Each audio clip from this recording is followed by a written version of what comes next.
Hello everyone, as promised in the last video, today we will be discussing a PTE essay template. This is an updated template, but before discussing this template, मैं ये बात clear करना चाहूँगी कि आप सिर्फ और सिर्फ टेम्पलेट पे मत रिलाई कीजिए। आपको जो सेंटेंसेस में फिल करने हैं, जैसे यहाँ पे डैशेस हैं, स्टेटमेंट्स लिखनी है, वो आपको खुद से ही लिखनी पड़ेंगी। And this is actually the most important thing, and this is even more difficult for some people than just following a template follow karna is very easy. You just have to learn a few points, but the actual struggle is when you have to fill in the ideas. Uska bhi solution hai hamare paas.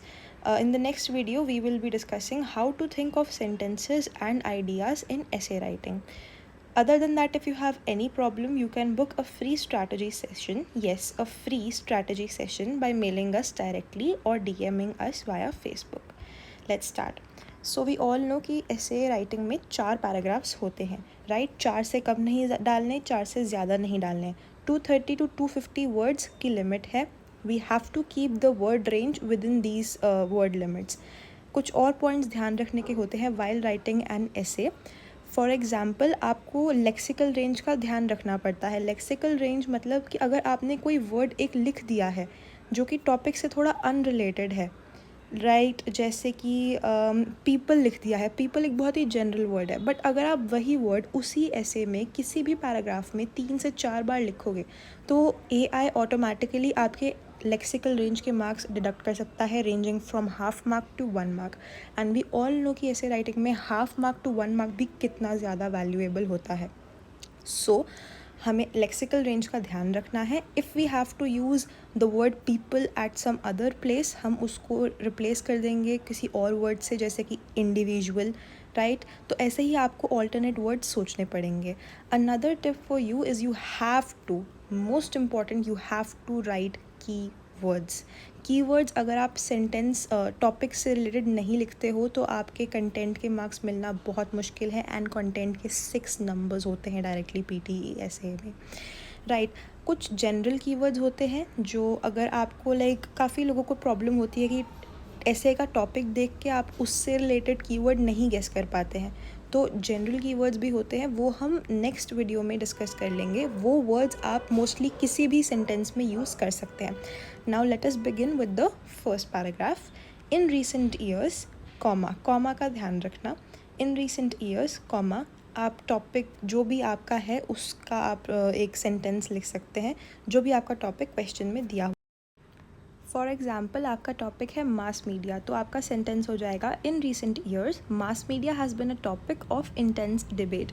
Next continue करेंगे. Some people believe that, यहाँ पे आपको एक line लिखनी है in favour of the statement, while others disagree with that opinion. यहाँ पे एक चीज़ मैं आपको बताना चाहूँगी कि ये ऐसे टेम्पलेट इस तरीके से डिज़ाइन किया गया कि आपके मैक्सिमम वर्ड्स फर्स्ट पैराग्राफ में ही कवर हो जाए, जो आपका इंट्रोडक्शन पैराग्राफ है, ताकि आगे आपको आइडियाज़ और सेंटेंस फॉर्मेशन में इतना टाइम ना खर्च करना पड़े. There are many perspectives regarding the topic. I opine that, यहाँ पे आपको लिखना है आपका क्या ओपिनियन है, आप क्या डिसीजन लेंगे उस ऐसे पे. अपना फर्म डिसीजन देना उस ऐसे में लिखना is very important for the clarity and marks. In this essay, I will convey my own point of view with relevant reasons and examples. Your introductory paragraph is done. The second paragraph is usually जो हम topic के favor में लिखते हैं. To begin with or firstly, whatever you want to go with. Firstly के बाद you will write the main statement, जो आपका main argument है in favor.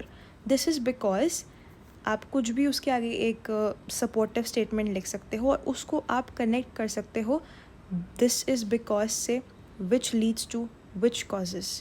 This is going to be very helpful in sentence formation. And another thing to take care is कि examples must है ऐसे writing में. examples आपके marks increase करने में हेल्प करता है. अगर आपको कोई एग्जाम्पल ऑन स्पॉट नहीं आ रहा है तो you can just right a recent study has shown that, और एनी सूटेबल एग्जाम्पल. इसमें आप कुछ भी शेप शिफ्ट करके जो आपको क्वेश्चन में टॉपिक दिया हुआ है उसको लिख सकते हैं. इन एडिशन टू दिस, अगर आपके पास कोई और आइडिया है तो वो आप यहाँ पे लिख सकते हैं. Otherwise don't waste your time, move on to the third paragraph, जिसमें आप टॉपिक के अगेंस्ट लाइन्स लिखोगे. Secondly, या on the other hand, many individuals argue that, अब यहाँ पे आप main opposing statement लिखोगे.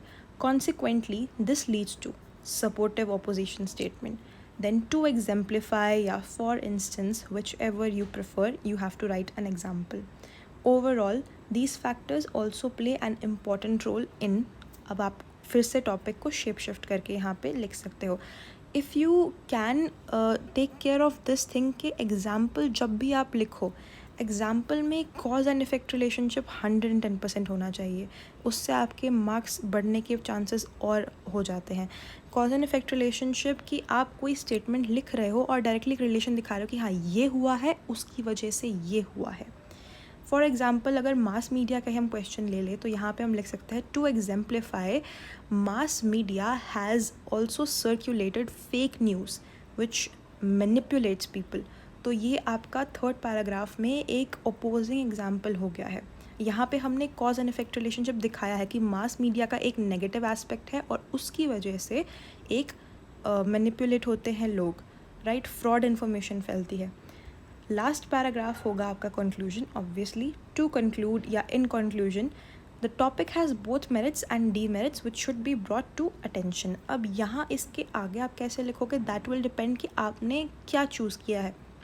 फॉर एग्ज़ाम्पल मैंने फर्स्ट पैराग्राफ में ही इंट्रोडक्टरी पैराग्राफ में जहाँ पे मुझे आई ओपाइन दैट मैंने लिखा, अपना स्टेटमेंट लिखा कि मैं मास मीडिया से अग्री कर रही हूँ या डिसअग्री कर रही हूँ. If I support mass media, if I don't support the use of mass media, let's say I support the use of mass media, तो यहाँ पे I will write however the advantages of mass media outweigh the disadvantages और outweigh the negatives.